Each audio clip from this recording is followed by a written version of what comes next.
At the top of this segment, we are tracking all the big developments of Prime Minister Modi's arrival in Moscow for a 3-day trip. Now, Prime Minister Narendra Modi, who is currently in Russia, sojourned landed in Moscow on Monday evening. And upon his arrival in Moscow, Prime Minister Narendra Modi was accorded Guard of Honor at the airport itself. Russia's first Deputy Prime Minister, Denis Manturov, received Prime Minister Modi at the airport, and Russia's President Vladimir Putin hosted Prime Minister Modi at his countryside residence in Moscow. Now, Prime Minister Modi and Putin were seen shaking hands as well. Today, the Prime Minister is going to meet the Indian diaspora, after which the first leg of his 3-day visit will come to an end, and the Prime Minister will then leave for Austria, which will also mark the first trip by any Indian Prime Minister to the country in last 41 years. Prime Minister of India, Shri Narendra Modi, has arrived in Moscow for the 22nd annual summit. At the airport of arrival, he was received by First Deputy Prime Minister, His Excellency Denis Manturov. He was also given a ceremonial welcome and Guard of Honor. His Excellency First Deputy Prime Minister accompanied him to the hotel. At the hotel, Prime Minister was welcomed by a large gathering of Indian community members. Prime Minister has a packed schedule. He'll be attending the 22nd annual summit.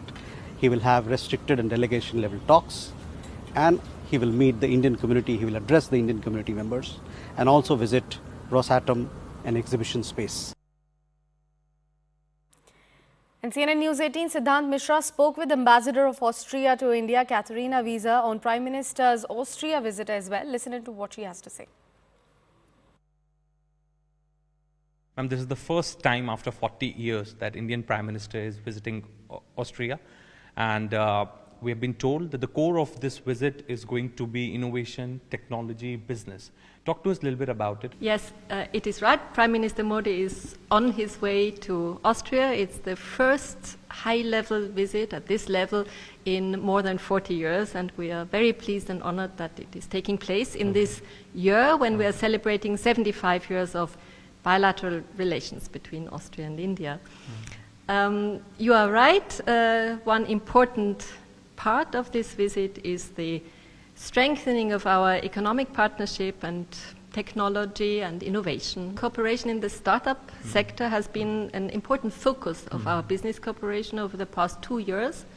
There have been, I think, 5 startup missions both ways in the past years.